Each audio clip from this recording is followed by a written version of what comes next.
भगवान का दर्शन, भगवत स्वरूप माधुरी का पान निर्निमेष दृष्टि से भक्त लोग करते हैं। लेकिन आज गोपियों के सामने भगवान खड़े हैं तो गोपियां दर्शन नहीं करती, सिर झुका लेती। कृत्वा मुखान्यवसुजस्वसनेन सुस्यत। कारण कि बार बार भगवान ने जो कहा लौट जाओ लौट जाओ, तो उत्कृष्ट प्रेम के कारण उनको विरह का ताप होने लगा। ये उत्कृष्ट प्रेम का लक्षण है। उसमें शायद उज्ज्वल नीलमणि में ही आचार्य चरण कहते हैं कि प्रियस्य सन्निकर्षेपि प्रेमोत्कृष्ट स्वभावतः। प्रेम का जो उत्कृष्ट स्वभाव है उस कारण से अपने प्रियतम के सन्निकट रहने पर भी भावी वियोग की आशंका उत्पन्न हो जाने पर, संजोग रहने पर भी वियोग की अनुभूति होकर के दुख का अनुभव होने लगता है। ये विलक्षण प्रेम होता है। अभी गोपियां सामने ही हैं, लेकिन उनको लगता है कृष्ण कह रहे हैं जाओ जाओ, अब कहीं जाना न पड़ जाए, कृष्ण का वियोग न हो, ये सोच करके तत्काल वो जब दुखी हुई तो उनकी श्वासें लंबी लंबी चलने लगी। महाराज श्वसनेन शुष्य बिंबाधराणी, उनकी श्वास से उनके जो बिंबाधर हैं, बिंबा फल के समान अरुण अधर हैं, वो श्वास के कारण ही सूख गए। महाराज गरम गरम श्वास नाक से निकल रही और सीधे ओंठों को छूती हुई जा रही, इसलिए उन गोपांगनाओं के ओंठ सूख गए। श्वसनेन सुस्यत बिंबाधराणी। तब गोपियों ने सोचा कि हमारे ओंठ तो सूख गए, कोई बात नहीं, लेकिन अगर मैं कृष्ण को देखती हुई इनसे वार्ता करूंगी तो मेरी श्वास कहीं सीधे श्याम सुंदर को लगी तो इनका मुखमंडल तो अत्यंत कोमल है, कहीं ये न सूख जाए। इस भाव से उन्होंने अपने मुखमंडल को कृत्वा मुखान्यवसुच श्वसनेन सुस्यत बिंबाधराणी चरणेन भुवम लिखन्त्य, अपने चरण से पृथ्वी की मिट्टी को कुरेदने लगी। कहते हैं पृथ्वी की मिट्टी को क्यों कुरेद रही हैं? चरणेन भुवम लिखन्त्य, क्या लिख रही हैं पृथ्वी पर अपने पैर के अंगूठे से? तो प्रेमी रसिक जनों का भाव है कि मानो गोपियां कहती श्याम सुंदर, हमने तो आपके लिए सर्वस्व त्यागा, संत्यज्य सर्व विषयास तव पादमूलम, आपके लिए सब विषयों का त्याग। इतना बड़ा त्याग दुनिया में कोई नहीं करेगा। वास्तव में गोपियों जैसा त्याग कोई नहीं कर सकता। महाराज बड़े बड़े त्यागी महात्माओं को भी त्याग करने के बाद धन संपत्ति घर मकान मठ मंदिर में आसक्ति हो जाती है। ये बहुत कड़वा सच है, छूटता नहीं है। पुत्र परिवार छोड़ देने के बाद भी परिवार का कोई सदस्य आ जाए तो उसके प्रति कहीं न कहीं विशेष अनुराग प्रकट हो जाए। गोपियां कहती कोई त्यागी बना करे, लेकिन त्याग हमारा उत्कृष्ट है, हमने सब त्यागा है। महाराज हमारे पूज्य स्वामी जी महाराज कहा करते थे, अयोध्यानाथ मंदिर के पूज्य स्वामी जी, कि घर छोड़ करके हम निकलते हैं कि साधु बनेंगे, भजन करेंगे, क्या छूटता है? बोले केवल जो जो छूटता है, छूटता कुछ नहीं, केवल रूप ही बदल जाता है। वहां घर की संपत्ति का मोह था, यहां मठ मंदिर की संपत्ति का मोह होता है। वहां उस संपत्ति के लिए लड़ते रहे, यहां मठ मंदिर की संपत्ति के लिए लड़ाई होती। उसके बाद बोले वहां परिजनों को छोड़ा, वहां अपने परिवार के जनों में जो आसक्ति थी वो अगर छूट गई तो यहां शिष्यों में आसक्ति हो जाती है, मेरा चेला ये मेरा चेला। फिर चेले की लड़ाई शुरू हो जाती है, हमारे चेला के यहाँ वो क्यों चले गए और उनके यहाँ वो क्यों चले गए। ये बहुत कड़वा सच है, ये सत्य है। वो आसक्ति वहां छूट जाती, बदल जाती है बस। वहां भी जो प्रतिस्पर्धा की लड़ाई थी, हम बड़े अपने समाज में, अपने मोहल्ले में, अपने नगर में हम श्रेष्ठ कहलाएं, हमारे पास अधिक धन हो, सम्मान हो, उसी प्रकार यहां भी आने के बाद हम सबसे बड़े, हम सबसे बड़े, हमसे बड़ा कोई नहीं। उसके लिए भी अनेक पद प्रतिष्ठाएं सृजित कर ली गई। क्या? बोले महंत, श्री महंत, महामंडलेश्वर, जगत गुरु, ब्रह्मांड गुरु, ये सब पदवियां इसीलिए तो पैदा हुई। क्या हम बड़े, हम बड़े, हम बड़े। लेकिन इन पदवियों के कारण ही हम कहीं न कहीं भगवान से दूर होते चले गए। सच्चाई है। हमारे पूज्य स्वामी जी कहा करते थे कि भगवान श्याम सुंदर माखन खाने के लिए जब घर में गए, रसोई घर में, मैया ने एक मटकी पर दूसरी, दूसरी पर तीसरी, तीसरी पर चौथी, ऐसे ही सजा करके रखा था मक्खन। मक्खन तो सब है नीचे से ऊपर तक सभी मटकियों में, लेकिन ऊपर वाले मक्खन पर कन्हैया का हाथ नहीं पहुंचता है। तो सब मक्खन, मक्खन क्या है? बोले संत का प्रतीक है, भगवत भक्त का प्रतीक है। लेकिन ऊपर वाले मक्खन पर हाथ नहीं पहुंचता। कारण बोले संत बनने के बाद भी, सब कुछ त्यागने के बाद भी हम बड़े इसका अभिमान लेकर के अगर ऊपर बैठ गए तो गोविंद का हाथ वहां पहुंचने वाला नहीं। भगवान को तो नैच्य प्रिय है, नैच्यानुसंधान। हमसे छोटा, हम सबसे छोटा। इस नैच्यानुसंधान से भगवान प्रसन्न होते। भगवान का हाथ जब ऊपर नहीं पहुंचा तो नीचे वाली कमोरी को ऐसे पकड़ा भगवान ने, इसी को खींचे, वहां तो हाथ जा नहीं रहा। ऊपर में बैठे हुए जो थे सब दिग्गज, एक के ऊपर एक, उन्होंने कहा अरे जिसके लिए हमने सब त्यागा उसने मुझे स्वीकार नहीं किया, ये तो नीचे वाले को स्वीकार कर रहा है। इसका मतलब ये बड़े बनने में नुकसान है। हाँ, तब बोले ये नीचे वाले को स्वीकार करते तो हमको भी नीचे ही चलना चाहिए। और जो ही भगवान ने मटकी खींची सब तड़ातड़ नीचे चले आए। बोले अब हमको भगवान स्वीकार कर लिया। कहते हैं कि बड़े होने में बड़ा नुकसान है। छोटे बछड़ा पै पिए और बड़े भये भूस खाएं। हाँ, छोटे बछड़ा होते हैं तो दूध पीते हैं, और बड़े होए तो भूसा खाना पड़ता। इसलिए छोटे ही बनने में बड़ा लाभ है हमारा।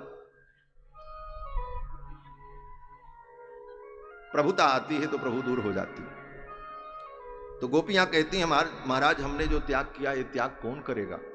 हमने सब त्यागा है। संत्यज्य सर्व विषयास्तव पादमूल, आपके पादारविंद के लिए समस्त विषयों का त्याग। कोई इतना बड़ा विषय का त्याग करेगा? गोपियां कहती देखो बच्चा रो रहा था, भूखा था, लेकिन उस भूखे बच्चे को छोड़ करके चली आई। पूछो किसी मां से कितना बड़ा त्याग होगा ये। गोपी कहती है श्याम सुंदर आपकी वंशी सुनकर के मैं दौड़ी हुई आई हूं। घर में लीप रही थी, गोबर से घर को सुचिक्कन कर रही थी। आपकी वंशी की ध्वनि सुनाई पड़ी, हाथ धोने का मौका भी नहीं मिला, ऐसे ही चली आई। लिम्प्यंतः प्रमिज्यंतः अंजंतः काश्चलोचने, ये देखो गोबर लगा हुआ हाथ में। मानो गोपियां कहती हैं श्याम सुंदर आपके लिए इतना त्याग किया, मुझे हाथ भी धोने का मौका नहीं आपके स्नेह में, और उसके बाद भी आप कहते हो चली जाओ। आपको ऐसा नहीं कहना चाहिए। और अगर आप त्याग कर दोगे तो हम कहां जाएंगे? गोपियां कहती हमने सुना है सारी दुनिया जिसे त्याग दे उसको आपके चरणों में आश्रय मिलता है, इसलिए मैं आपकी शरण में आई हूं। संत्यज्य सर्व विषयास्तव पादमूलम। लेकिन आप भी जिसका त्याग कर दो उसको कहां स्थान मिलेगा? हां, एक जगह स्थान मिलेगा। बोले कहां? बोले ये पृथ्वी फट जाए और उसी में वो धंस जाए और दूसरा कोई स्थान नहीं। और मैंने देखा है, गोपियां कहती त्रेता युग में भगवती जानकी को जब आपने त्याग दिया फिर उनके लिए कोई स्थान नहीं बचा था, पृथ्वी फट गई और वो पृथ्वी में समाहित हो गई। लेकिन हा हंत, हम इतनी अभागिनी हैं कि मेरे लिए तो ये पृथ्वी भी फटने को तैयार नहीं है, इसलिए लगता है मुझे अपने लिए अपनी समाधि स्वयं तैयार करनी पड़ी। इस दृष्टि से गोपांगनाएं मानो अपने पैर के अंगूठे से पृथ्वी को कुरेदती हुई संकेत करती, गोविंद अब कहां जाएं? कृपा करो ये पृथ्वी फट जाए, इसी में हम धंस जाएं और आपको छोड़ करके कहां जाएं? कृत्वा मुखान्यवसुचस्वसनेन सुंस्यत बिंबाधराणि चरणेन भुवम लिखन्त्य। भगवान ने कहा री सखी तुम ही बताओ मैं क्या करूं, मुझे क्या करना चाहिए? तो गोपियां कहती हैं कि मयिवम विभोरहति भवान गदितुम नृशंसम। ऐसी नृशंस वाणी, निष्ठुर वाणी आपको नहीं बोलना चाहिए।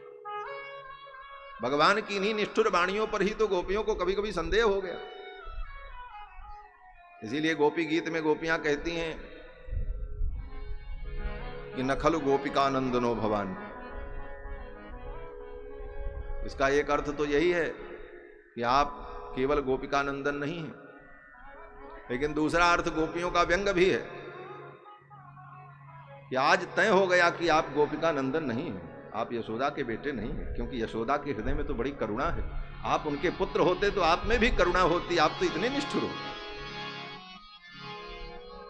गोपियां कहती हैं कि आपको ऐसे करुण, ऐसी नृशंस वचन नहीं बोलना चाहिए।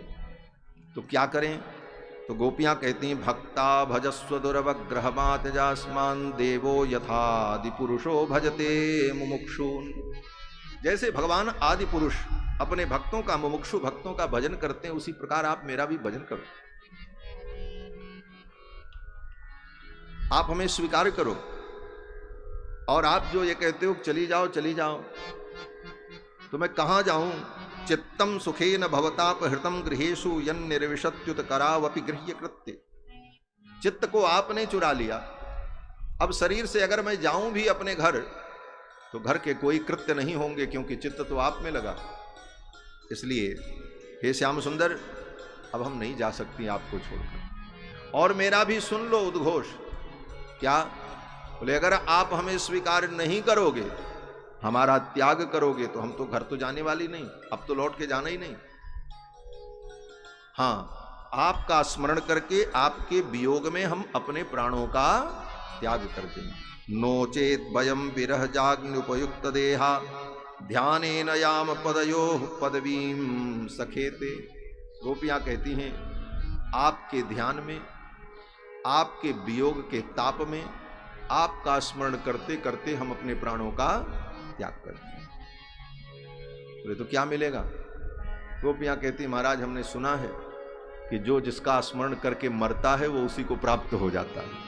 यम यम वापिस स्मरण भावम त्यजन्त्यन्ते कलेवरम तम तमेवैति कौन्तेय। इसलिए हे भगवन, ध्यानेन याम पदयोः पदवीम सखेते, आपका ध्यान करते हुए प्राणोत्सर्ग करके आपकी पदवी को, आपके चरणारविंद को हम प्राप्त कर लेंगे, तब तो आप मिलोगे, तब आप हमारा तिरस्कार नहीं कर सकते। गोपियों के समर्पण को देखकर भगवान बड़े प्रसन्न हुए और फिर गोपांगनाओं के साथ भगवान की दिव्य लीला, रास लीला प्रारंभ होती है। भगवान जमुना के पुलिन में आकर उन गोपांगनाओं के सहित भगवान विविध लीला करते हैं, नृत्य करते हैं। बाहु प्रसार परिरंभ कराल कोरु नीवी स्तनालभन नर्म नखाग्रपातैः फेल्यावलोक हसितैर ब्रज सुंदरीणाम उत्तम भयन रतिपतिम रमयांचकार। बाहु प्रसार परिरंभ कराल को, अपनी भुजाओं को भगवान फैला करके उन गोपांगनाओं को हृदय से लगाते। नीवी स्तनालभन नर्म नखाग्रपातैः, बस इसी पंक्ति में रसिकों का प्राणधन सब सारा रस भरा है। वो व्याख्यान संतों के लिए, रसिक भक्तों के लिए है। नीवी स्तनालभन नर्म नखाग्रपातैः, गोपांगनाओं के नीवी, स्तन, पृष्ठ, उदर, कपोल, नासिका, अधर, इन समस्त अंगों का भगवान अपनी उंगलियों से स्पर्श करते हुए उनके अंदर रस का संचार करने लगे। बाहु प्रसार परिरंभ कराल कोरु नीवी स्तनालभन नर्म नखाग्रपातैः फेल्यावलोक हस्तैर ब्रज सुंदरीणाम उत्तम भयन रतिपतिम रमयांचकार। भगवान भ्रमण करने लगे और वृंदावन कुंज भवन नाचत गिरधारी। हमारे आचार्य जी सुनाएंगे, इस पद्य का आनंद लें, फिर आगे की चर्चा करते हैं। भगवान श्याम सुंदर उन गोपांगनाओं के साथ वृंदावन के पुलिन में नृत्य करने लगे। और ये गोपांगनाएं जितनी हैं भगवान की रासलीला में, ये कई प्रकार की गोपांगनाएं हमारे, कुछ तो गोपियां हैं, कुछ स्वर्ग की देवियां हैं, कुछ वेद की श्रुतियां हैं, और कुछ तो दंडकारण्य के ऋषि मुनि महात्मा हैं। पुराम हर्षय सर्वे दंडकारण्यवासिनः राम रूपम हरिम दृष्ट्वा भोक्तुमैक्षंसु विग्रहाम। दंडकारण्य के जो मुनि महात्मा थे, भगवान श्री रघुनाथ जी के सौंदर्य को देखकर व्यामोहित हो गए और आकर के कहा, महाराज आप बड़े सुंदर हो, आपको देख करके लगता है कि हमारा दुर्भाग्य था कि हम पुरुष बन गए, नहीं तो स्त्री होती तो आपसे ब्याह कर लेती, आप कितने सुंदर हो। ये दंडकारण्य के मुनियों ने कहा। ये हंसने वाली बात नहीं है। पुरुष के सौंदर्य की पराकाष्ठा, पुरुष के सौंदर्य को देखकर कोई नारी मोहित हो जाए, बोले ये पुरुष का साधारण सौंदर्य है। लेकिन पुरुष के सौंदर्य को देखकर कोई पुरुष स्त्री भावापन्न हो जाए, यह पुरुष का उत्तम सौंदर्य। और उसी प्रकार किसी स्त्री को देखकर कोई नारी मोहित, कोई पुरुष मोहित हो जाए, साधारण सौंदर्य। लेकिन किसी नारी के सौंदर्य को देखकर कोई नारी पुरुष भावापन्न हो जाए, यह उत्तम सौंदर्य। और ऐसा उदाहरण केवल दो है, एक भगवान और एक द्रौपदी। महाभारत में वर्णन है कि द्रौपदी को जब स्नान कराने के लिए दासियां लेकर के गईं, पट्टाभिषेक था, पट्ट महिषी के रूप में उनका अभिषेक था, तो द्रौपदी के अंग सौष्ठव को देख करके पुंभावम मनसा जगुः। वेदव्यास जी कहते हैं वो दासियां भी पुंभाव को प्राप्त हो गई। ये सौंदर्य द्रौपदी का था। तो दंडकारण्य के वे मुनि भी भगवान से निवेदन करने लगे। तो भगवान ने कहा ये तो मर्यादा पुरुषोत्तम का अवतार है, अब अगले अवतार में जब हम वृंदावन में प्रकट होंगे तो सब गोपी बन करके आ जाना। ब्रजे गोप्यो भविष्यथ, और तब आपको हम अपने हृदय से लगाएंगे, आकांत हा प्रियतमे कह करके आपको परमानंद प्रदान करेंगे। आज ये सब बड़े बड़े महामुनि मनीषी, वेद की ऋचाएं, देवांगनाएं सब गोपी बन करके ब्रज में प्रकट हैं और भगवान उनके साथ अद्भुत नृत्य करते हैं।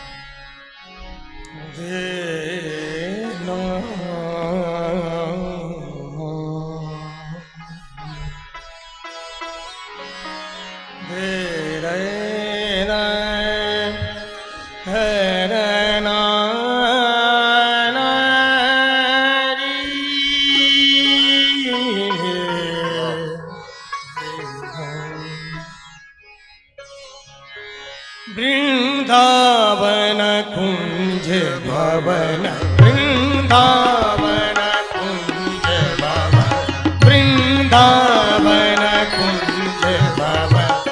नाचत गिरधारी, नाचत गिरधारी, वृंदावन कुंज भवन, वृंदावन कुंज भवन। आप सभी लोग प्रेम से ताली की सेवा कीजिए। जय हो।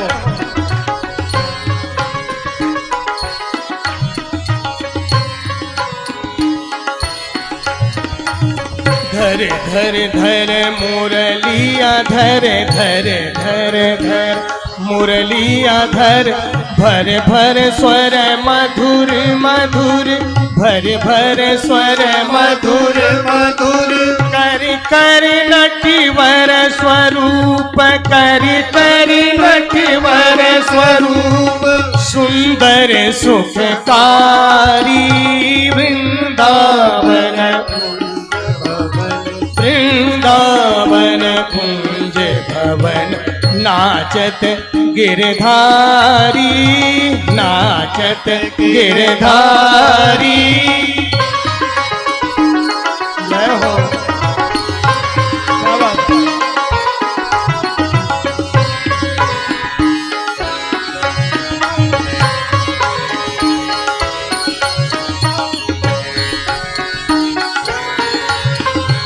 घन घन घन बजत ताल, घन घन घन बजत ताल। ठुम ठुम ठुम चलत चाल, ठुम ठुम ठुम चलत। घन घन घन बजत ताल, ठुम ठुम ठुम चलत चाल, ठुम ठुम ठुम चलत चाल, चलत चाल चलत चाल। घन घन घन बजत ताल, घन घन घन, घन घन घन बजत ताल, बजत ताल बजत ताल। घन घन घन बजत ताल, घन घन घन बजत ताल। ठुम ठुम ठुम चलत चाल, ठुम ठुम ठुम चलत चाल। चरणन छन छनन छनन, चरणन छन छनन छनन।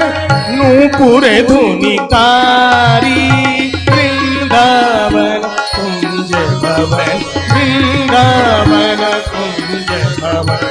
नाचत गिरधारी।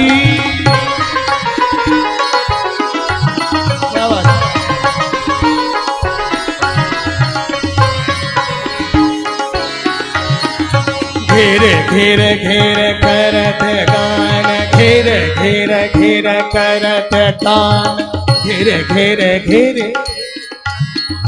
घेर घेर घेर करत गान, घेर घेर घेर करत। फिर फिर फिर ले पितान, फिर फिर फिर ले पितान। घेर घेर घेर करत गान, करत गान करत गान। फिर फिर फिर ले पितान, ले पितान ले पितान। घेर घेर घेर करत गान, घेर घेर घेर। फिर फिर फिर ले पितान, मिली मिली मिली रचत रास, मिली मिली मिली मिली मिली मिली रचत रास, मिली मिली मिली रचत रास, संग गोपनारी वृंदावन कुंज भवन, वृंदावन कुंज भवन नाचत गिरधारी।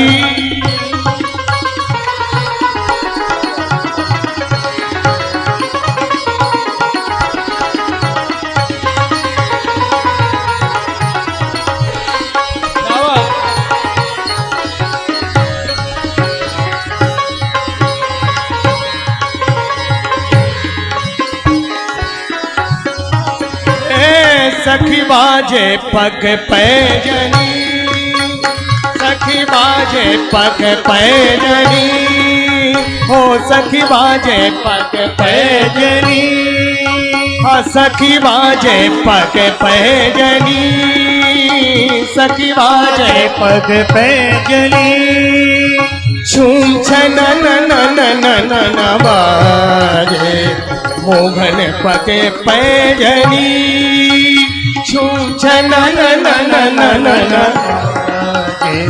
मोहन पग पैजनी, हाँ हाँ सखी बाजे पग पैजनी, सखी बाजे पग पैजनी, सखी बाजे पग पैजनी।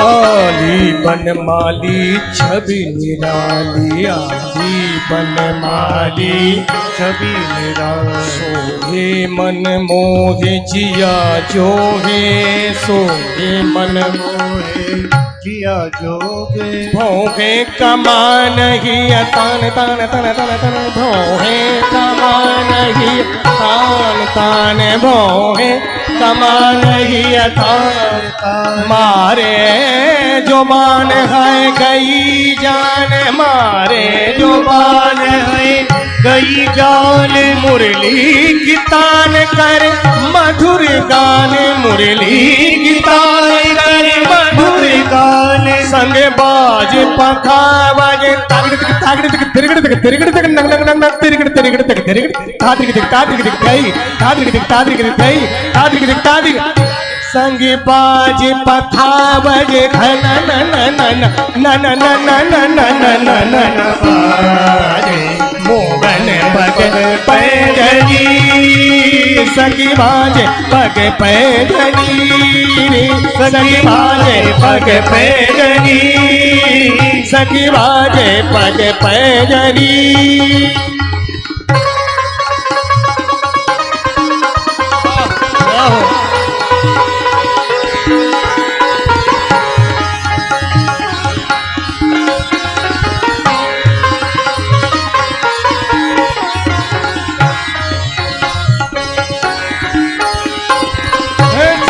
स्वरन 3 ग्राम बंसी बाजी सासा नी धाधा पापा रे मा पानी सानी सानी धा पा मा गरे धक तक धमकड़ तक धिकता तक धिलांग तक धा तक धिलांग तक धा तक धिलांग तक झांझर झन के झन न न न न न न न न न न न न बाजे मोहन पग पैजनी, छूम छन न न न न न न बाजे मोहन पग पैजनी, छूम छन न न न न न न बाजे मोहन पग पैजनी।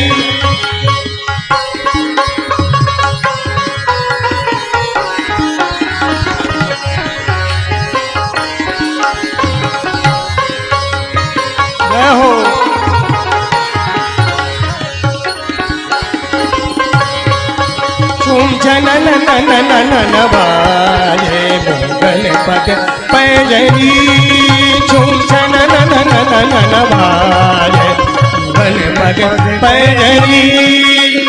झूम झूम चलन झूम झूम चलन झूम झूम चलन झूम झूम चलन झूम झूम चलन झूम झूम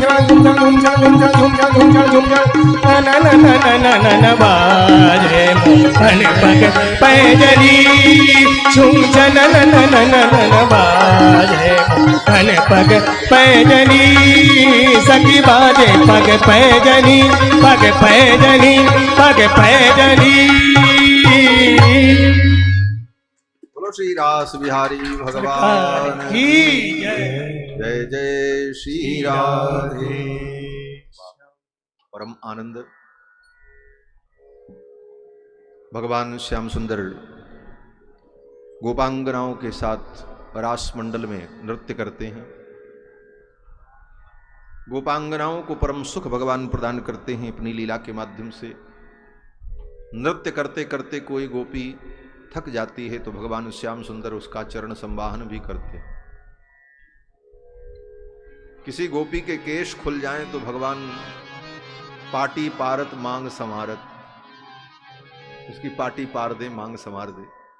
नृत्य करते करते किसी गोपांगना के पैर के नूपुर टूट जाएं तो भगवान उन नूपुरों को चुन करके स्वयं पिरो करके अपने हाथों से उसके चरण में धारण करें। ये परम सुख गोपियों को जब मिला तो गोपियों को थोड़ा मद हो गया। तासाम तत्सौभग मदम वीक्षमानंच केशवः प्रशमाय प्रसादाय तत्रैवांतर धीयते। यहां पर रासलीला में श्री राधा जी का नाम स्पष्ट रूप से कहीं नहीं लेते, लेकिन संकेत श्री राधा जी का सर्वत्र है। बिना श्री राधा रानी के तो भगवान की लीला ही आधी रह जाएगी। राधा जी के बिना तो कृष्ण तत्व की अनुभूति भी नहीं हो सकती। राधा दास्य मपास्य यह प्रयतते गोविंद संगात। राधा की दासता को छोड़ करके गोविंद के चरण को प्राप्त करना चाहे बोले नहीं मिले। इसीलिए ब्रजवासी कहते हैं राधे राधे श्याम मिला दे। तो श्री राधा रानी की कृपा से ही श्याम सुंदर उन परम तत्व का हमें अनुभव होता है। राधा रानी श्री जी हैं, स्पष्ट नाम तो नहीं लेते लेकिन संकेत। क्या संकेत? बोले तासाम तत्सौभग मदम वीक्षमानंच केशवः। अन्य जो गोपियां थीं उनको तो सौभाग्य का मद हुआ और श्री राधा रानी को बोले उनको मान हो गया। मद और मान, मद गोपियों को हुआ, मान श्री राधा रानी को। तासाम तत्सौभग मदम वीक्षमानंच केशवः। अब मद और मान दोनों का प्रशमन हो। मान तो प्रेम का संवर्धन करता है, लेकिन निरंतर मान ही बना रहे तो प्रेम का संचार आगे कैसे हो। इसलिए मान की भी एक अवधि होनी चाहिए, उसका भी प्रशमन होता है। वैसे मान महत्वपूर्ण है। मान माने विप्रलंभ। श्रृंगार के दो भेद हैं, विप्रलंभ और संयोग। रसिकों ने तो कहा संयोग श्रृंगार की अपेक्षा विप्रलंभ श्रृंगार ही महत्वपूर्ण है। संगम विरह विकल्पे वरमिह विरहो। संगम और विरह में अगर विकल्प उपस्थित किया जाए कि भाई प्रेमी क्या चयन करेगा, तो जो प्रेम के तत्व को जानता है वो विरह को ही स्वीकार करता है। तो विरह में, मान में जो विरह है इसे दूर भी होना चाहिए, फिर संयोग हो। लेकिन वो प्रेम वैचित्र बड़ा विचित्र है। प्रेम वैचित्र क्या है? गोपियां कहती हैं अदर्शने दर्शनोत्कंठा दृष्टे विच्छेद भीरुता। गोपियां कहती हैं आप मिलते नहीं हो श्याम सुंदर, तब दर्शन की उत्कंठा के कारण दुख होता, कब मिलेंगे कब मिलेंगे। और अदर्शने दर्शनोत्कंठा दृष्टे विच्छेद भीरुता, और दिख जाने पर, दर्शन हो जाने पर फिर डर पैदा हो जाता, बोले अब ये छूट जाएंगे, फिर दुख शुरू हो जाता। न मिलने पर नहीं मिले इस बात का दुख, और मिलने पर इस बात का दुख की विरह हो जाए। इसलिए हे गोविंद, आपसे तो न मिलने में सुख है और न मिलने में सुख है, हमको तो दुख ही दुख है। इसीलिए मीरा जी ने कहा प्रेम करके कोई सुख प्राप्त नहीं किया, प्रेम कर काहू सुख न लगे। दुख विरह, और अंत में गोपियों को भी विरह की अनुभूति होती है। उस मान का और मद का प्रशमन करने के लिए भगवान रास मंडल से अंतर्धान होते हैं। इसलिए दोनों बातों को अलग अलग कहते हैं, प्रशमाय प्रसादाय। जो गोपियों को मद हो गया उसका प्रशमन करना है, और राधा रानी जो मान कर गई हैं उनको प्रसन्न करना, प्रसादाय, उनको प्रसन्न करना। प्रसादस्तु प्रसन्नता, प्रसाद माने प्रसन्नता। तो राधा रानी के मान को दूर करना, उन्हें प्रसन्न करना, और गोपियों के मद को दूर करना। इसलिए भगवान अंतर्धान हो गए। भगवान के अंतर्धान होने पर सभी गोपांगनाएं व्याकुल हो गईं और भगवान श्याम सुंदर को ढूंढने लगी। श्याम सुंदर कहां गए, कहां गए? वृक्षों से पूछा, पीपल के वृक्ष से पूछा, बट से पूछा, मल्लिका की लताओं से पूछा, तुलसी जी से पूछा। कच्चित तुलसी कल्याणी गोविंद चरण प्रिय। अरे तुलसी, तू ही बता दे श्याम सुंदर के चरण कहां हैं। एक सखी ने कहा, इस तुलसी से क्यों पूछती हो, ये क्या बताएगी? बोले जानती नहीं हो, ये तुलसी कृष्ण के चरणों में ही रहती है। ये भक्त तुलसी को गोविंद के चरणों में चढ़ाते हैं, अर्चना करते हैं, और तुलसी गोविंद के चरणों में सदा रहती है। और जो चरणों में रहे उसको तो ये जरूर पता होगा कि चरण कहां है, इसलिए इसको सही पता होगा, इसलिए इसी से पूछते हैं। तुलसी से पूछा, कच्चित तुलसी कल्याणी गोविंद चरण प्रिय। तुलसी ने कोई उत्तर नहीं दिया। दूसरी सखी ने कहा, अरे देखो ये कितनी मानिनी है, कितना इसे अभिमान है, कितना इसे मद है, गोविंद मुझे प्रेम करते हैं। ये तो सीधे मुंह बात भी नहीं करना चाहती तुलसी। दूसरी सखी ने कहा, अरे ये क्यों बताएगी, ये हमारी सवत है ना, सवत कभी सवत के सुख को देख सकती। तीसरी कहती है, अरे इसको इतना अभिमान क्यों है, गोविंद ने ही इसको सिर चढ़ा रखा है, गोविंद ने ही इसको इतना सम्मान दे दिया है कि ये तुलसी बड़े अभिमान में हो गई। क्यों? बोले ये गोविंद के चरणों में रहती है, वक्ष में रहती है, हृदय पे रहती है, और तो और सिर पे भी बैठ जाती है। कि महात्मा लोग भगवान के सिर पे तुलसी चढ़ाते हैं, नहीं चढ़ाते? 4 पहर 64 घड़ी ठाकुर ऊपर ठकुरानी चढ़ी। हाँ, शालिग्राम जी के ऊपर तुलसी चढ़ी गई।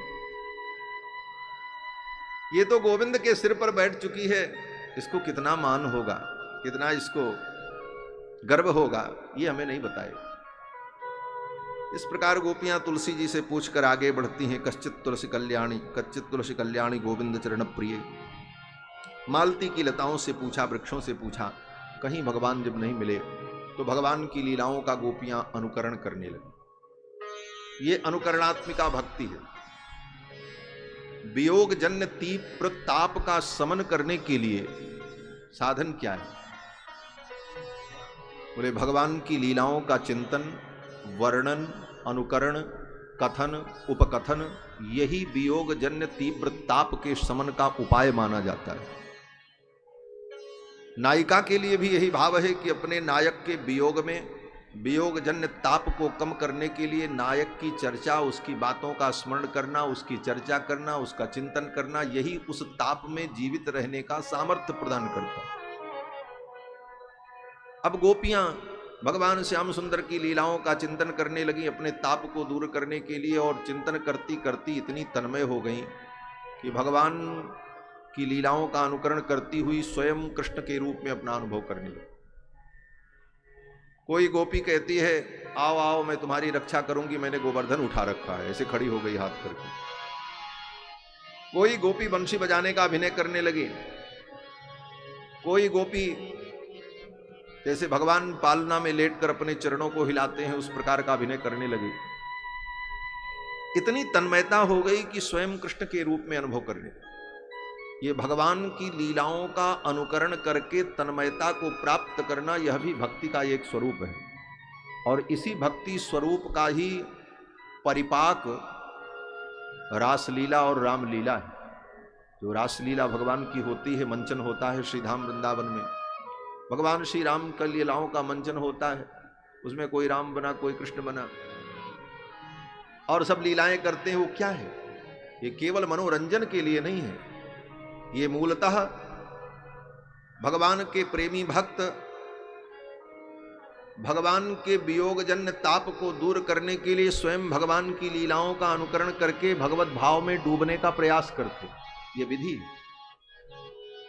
इसीलिए पहले लीलाओं में साधु महात्मा वैष्णव प्रेमी भक्त लोग ही लीला में पात्र बनते, वही सब करते और उसमें आनंद का अनुभव करते और उसमें तन्मयता को प्राप्त करते। बाद में धीरे धीरे वहां भी व्यवसाय और संसार की व्यवस्था ने जब प्रवेश किया तो कुछ कमियां कहीं न कहीं आ जाती हैं, लेकिन मूल उद्देश्य उसका केवल यही है, भगवत वियोग जन्य ताप को समाप्त करने के लिए भगवान की लीलाओं का अनुकरण, अनुकरणात्मिका भक्ति। इसका उदाहरण है भक्तमाल में कथा है, बड़ी सुंदर कथा। भक्तमाल में एक कोई व्यक्ति थे भगवान के परम भक्त, वो लीला में अनुकरण करते थे, तो लीला में उनको नरसिंह भगवान बनाया गया और प्रहलाद जी की लीला भई। प्रहलाद जी की लीला के प्रसंग में खंभा फाड़ करके नरसिंह भगवान प्रकट होते हैं। यस्तंभाद गर्जमानो गगड़ गड़गड़ाद बालचंद्राद दृष्ट, वो सब दृश्य उपस्थित हुआ। जो नरसिंह भगवान का वेश धारण किए थे, अनुकरण कर रहे थे, वो खंभे से प्रकट हुए और उसके आगे की घटना क्या, बोले हिरण्यकश्यपु को रख पर उसके वक्षस्थल को विदीर्ण करने की लीला थी और नरसिंह भगवान का स्वरूप धारण किए थे। ऐसा जोश आ गया, इतनी तन्मयता आ गई कि वो जो हिरण्यकश्यपु बना था उसका सही में पेट फाड़ दिया, महाराज मर गया, वो हाहाकार मच गया महाराज, इसने मार डाला। इसकी कोई दुश्मनी रही होगी, पहले से कोई द्वेष रहा होगा, इसी बहाने इसने मार दिया। लेकिन वो मुकुट और वेश सब उतरने के बाद वो तो बेचारे कांप रहे थे, बोले हमको कुछ पता नहीं, हमको कुछ पता नहीं, कैसे हुआ, क्यों हुआ, मुझे कुछ पता नहीं है। अब कौन इस बात को माने। बात न्यायालय में पहुंची। न्यायालय में न्यायाधीश ने कहा, भाई ये तो बड़ा विचित्र मुकदमा है, ऐसा मुकदमा तो कभी आया ही नहीं था, इसमें हम क्या निर्णय करें। न्यायाधीश ने कहा, इसका निर्णय ऐसे नहीं होगा, इसके लिए बहुत सोच समझ करके निर्णय देना होगा। न्यायाधीश ने कहा, भाई ठीक है, हम मानते हैं कि इन्होंने जानबूझ करके मारा है, लेकिन हो सकता है जानबूझ के न भी मारे हों, तो ऐसे तो कहना ठीक नहीं। बोले तब, बोले इसकी परीक्षा होगी। बोले क्या। बोले एक लीला और की जाए, रामलीला की जाए, और रामलीला में इनको दशरथ जी का पाठ दिया जाए और उस लीला को हम सावधानी पूर्वक देखेंगे, मेरे निर्देश में वो लीला हो, और तब हम निर्णय लिखेंगे कि इनको क्या दंड दिया जाए। लोगों ने कहा ठीक। रामलीला का आयोजन हुआ। अब वो जो नरसिंह भगवान बने थे उन्हीं को दशरथ जी का पाठ दिया गया, और जब प्रसंग आया राम जी के वन गमन का, राम जी वन में गए, दशरथ जी रो रहे थे। सुमंत्र जी लौट करके जब आए श्रृंगवेरपुर से, दशरथ जी ने पूछा मेरे राम कहाँ हैं। तो सुमंत्र जी ने कहा, राजन सत्य और धर्म का वास्ता देकर रघुनाथ जी ने मुझे लौटा दिया, वो लौट करके नहीं आए, वो वन में चले गए। इतना सुनते ही प्रसंग आया, व्यास ने चौपाई पढ़ी कि राम राम कही दोहा पढ़ा। इसके पहले चौपाई पढ़ी, दशरथ जी महाराज रो रहे हैं, हा रघुनंदन प्राण प्रीते तुम बिन जियत बहुत दिन बीते। हा रघुनंदन प्राण प्रीते तुम बिन जियत बहुत दिन बीते। हा रघुनंदन प्राण प्रीते तुम बिन जियत बहुत दिन बीते। हा रघुनंदन प्राण प्रीते तुम बिन जियत बहुत दिन बीते। हा रघुनंदन प्राण प्रीते तुम बिन जियत बहुत दिन बीते। तुम बिन जियत बहुत दिन बीते। तुम बिन जियत बहुत दिन बीते। व्यास जी ने इस चौपाई को जब पढ़ा, हा रघुनंदन प्राण प्रीते तुम बिन जियत बहुत दिन बीते। राम राम कही राम कही राम तनु परिहरि रघुवर बिरह राव गयऊ सुरधाम। ये प्रसंग जब कहा तो वहां अभिनय करना था दशरथ जी को कि दशरथ जी गिर रहे हैं, शरीर छोड़ रहे, और वो जो दशरथ बने थे वो गिरे और गिरने के बाद फिर उठे नहीं, शरीर छूट गया। न्यायाधीश ने निर्णय कर दिया, बोले इन्होंने मारा नहीं था उसको, ये भाव में थे। आज दशरथ जी के भाव में आए और उसी भाव में इन्होंने प्राण त्याग दिया, निर्णय हो गया, ये निर्दोष थे। ये अनुकरणात्मिका भक्ति, भगवान की लीलाओं का अनुकरण करके तन्मयता को प्राप्त करना, यह भी एक विधि है। किसी भी प्रकार से मूलतः मन बुद्धि चित्त को भगवान के चरणों में लगा देना, यही तो लक्ष्य है। और वो जिस प्रकार से लगे वो सब प्रकार भक्ति के ही, इसीलिए भक्ति के विभिन्न भेद हैं। किसी भी प्रकार से मन बुद्धि चित्त को हम भगवान में लगा दें। गोपियां भगवान की लीला का अनुकरण करने लगी। बाद में फिर ढूंढती ढूंढती आगे बढ़ी तो देखा भगवान गोविंद के चरणारविंद के चिन्ह थे, राधा रानी के चरणारविंद के चिन्ह थे। गोपियों ने कहा, अरे ये कौन सी सौभाग्यवती गोपी है जिसे गोविंद अपने साथ लेकर के गए। अनयाराधितो नूनम भगवान हरिरीश्वरः। अनया, इस गोपी के द्वारा राधितो, भगवान आराधित हुए, यही राधा है। राधयति परमात्मानं या सा राधा, जो भगवान का आराधन करती है, भगवान की प्रेयसी हैं, उनकी उपासना करती हैं, इसलिए इनका नाम राधा। अनयाराधितो नूनम भगवान हरिरीश्वरः यन्नो विहाय गोविंद प्रीतो यामनयत रहा। फिर गोपियां जब आगे बढ़ी, भगवान को ढूंढती ढूंढती, भगवान को नहीं ढूंढ पाती, नहीं मिलते ठाकुर जी, विरह होता है, व्यथा होती। तब भगवान ने श्री राधा रानी को भी छोड़ दिया और अंतर्धान हो गए। राधा रानी को क्यों छोड़ दिया? कहते हैं राधा जी ने कहा, मैं तो चल नहीं पाऊंगी, थक गई हूं, आप मुझे अपने कंधे पर बैठाओ और ले चलो। भगवान श्याम सुंदर के कंधे पर हाथ रखकर बैठने का ज्यों ही प्रयास करती हैं, तब तक भगवान अंतर्धान हो गए। बोले ये तो बहाना था। बहाना क्या था? बोले भगवान श्याम सुंदर भी चाहते थे कि गोपांगनाएं मुझे ढूंढ रही हैं, लेकिन ये मुझे कैसे पाएंगे? जब तक श्री जी का अनुग्रह नहीं होगा तब तक इन्हें मेरा दर्शन नहीं। श्री जी के पुरस्कार के बिना भगवान का अनुभव नहीं हो सकता। स्वयं भगवान कहते हैं कि मेरी प्राप्ति का उपाय सुन लो, नारद पांचरात्रागम में, कि मत प्राप्तिम प्रति जंतूनाम संसारे पतताम अधः लक्ष्मी ही पुरस्कारत्वे निर्दिष्टा परमर्ष भी। नारद जी का वचन कि मत प्राप्तिम प्रति जंतूनाम संसारे पतताम अधः, संसार में अधः पतन को प्राप्त जो जीवात्मा है, अगर वो मुझे प्राप्त करना चाहते हैं तो एक ही उपाय है। क्या? बोले लक्ष्मी ही पुरस्कारत्वे। जब तक श्री जी का पुरस्कार नहीं होगा तब तक वो जीव मुझे प्राप्त नहीं कर। लक्ष्मी पुरस्कारत्वे निर्दिष्टा परमर्षि भी। बड़े बड़े महर्षियों ने इसका निर्देश किया।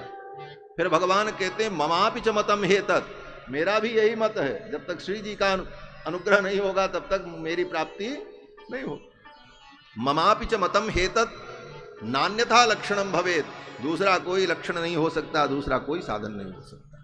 तो श्री जी के अनुग्रह के बिना भगवान का दर्शन संभव नहीं है। इसीलिए श्री जी के अनुग्रह के लिए ही, उनके पुरस्कार के लिए ही श्री जी का पहले स्मरण किया जाता है। राम जी का नाम लो तो पहले श्री जी का नाम, सीता तब राम, राधे तब श्याम, लक्ष्मी तब नारायण। श्री जी के पुरस्कार के बिना भगवान का अनुभव कैसे होगा? और भगवान शंकर ने तो यहां तक कहा कि गौर तेजो बिना यस्तु श्याम तेजस समर्चयेत, जपेद वा ध्यायते वापि स भवेत पातकी शिवे। वो तो पातकी प्राणी है जो श्री जी को छोड़कर केवल भगवान को चाहे। श्री जी की कृपा के बिना मेरी प्राप्ति ही नहीं हो। तो भगवान ने इस लीला में राधा रानी को भी छोड़कर अंतर्धान हो गए। क्यों? बोले श्री जी उन गोपियों पर अनुग्रह करेंगी तभी उनको मेरी प्राप्ति होगी। और श्री जी भी जमुना के तट पर आ गईं, तब तक गोपियां भी वहां पहुंच गईं। पुनः पुलिनमागत्य कालिंद्या कृष्ण भावना समवेता जगुः कृष्णम तदागमन कांक्षिता। कहाँ आई? बोले जमुना के पुलिन में। और श्री जी के नेतृत्व में मिल करके भगवान को ढूंढने लगे। समवेता जगुह कृष्णम, भगवान का गुणगान कर। इसका मतलब यही है, इस संसार में भगवान को अगर ढूंढने चले हो, ठाकुर मिल जाएं, तो पहले तो किनारे आओ, थोड़ा संसार से किनारा करो। पुनः पुलिनमागत्य, जमुना के किनारे आई गोपियां।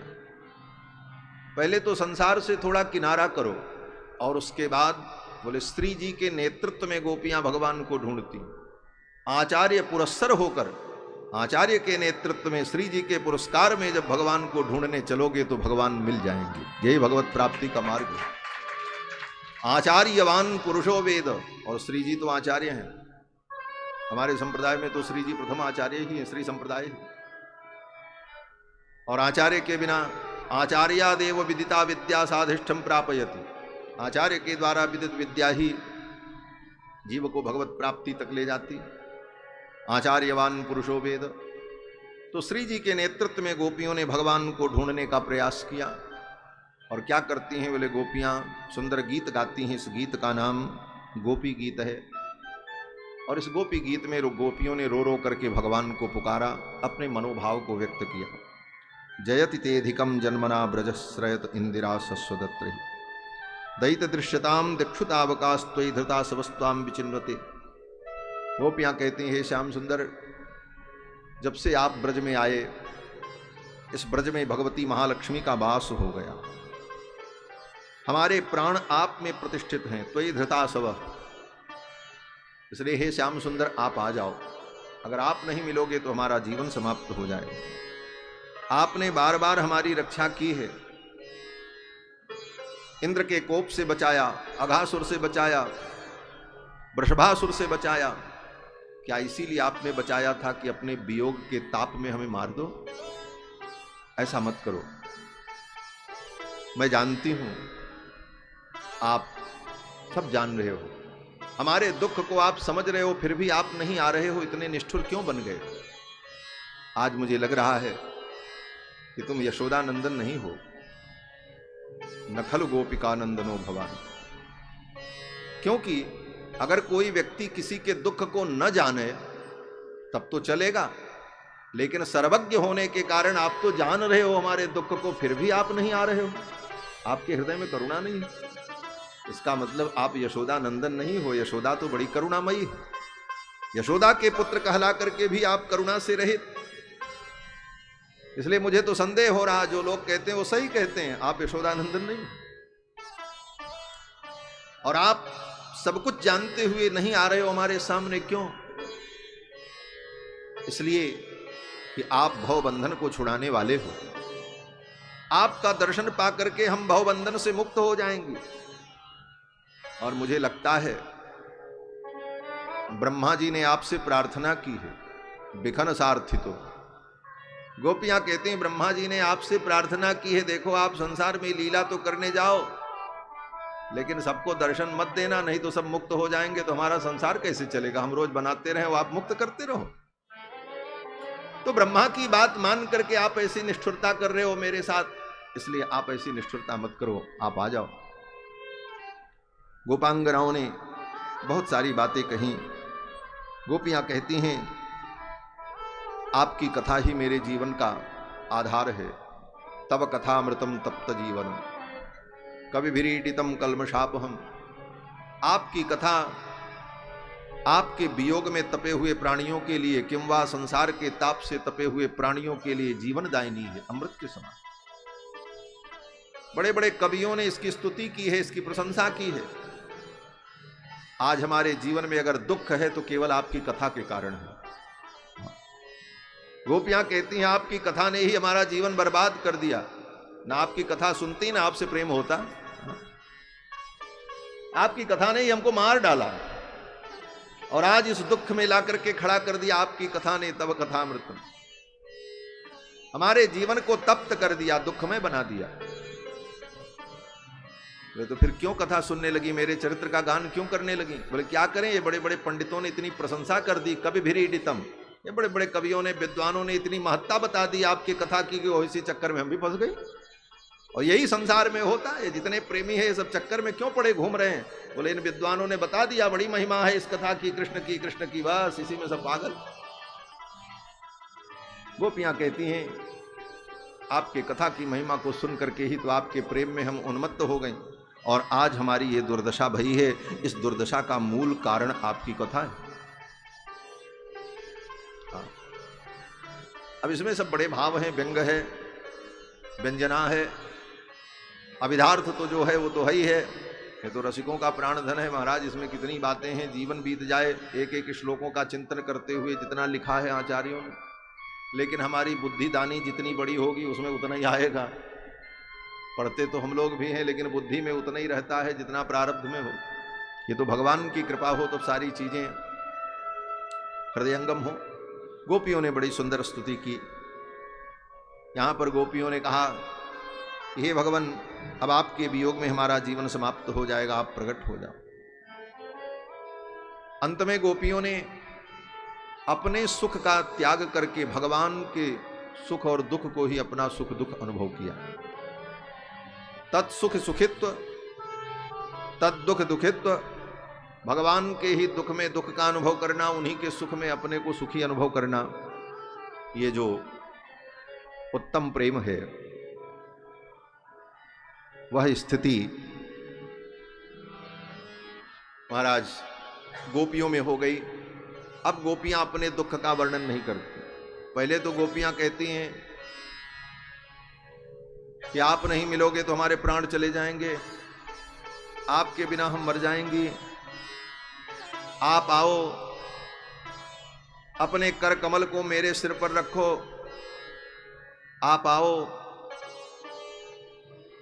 हमें दर्शन दो, हमारा ताप दूर हो।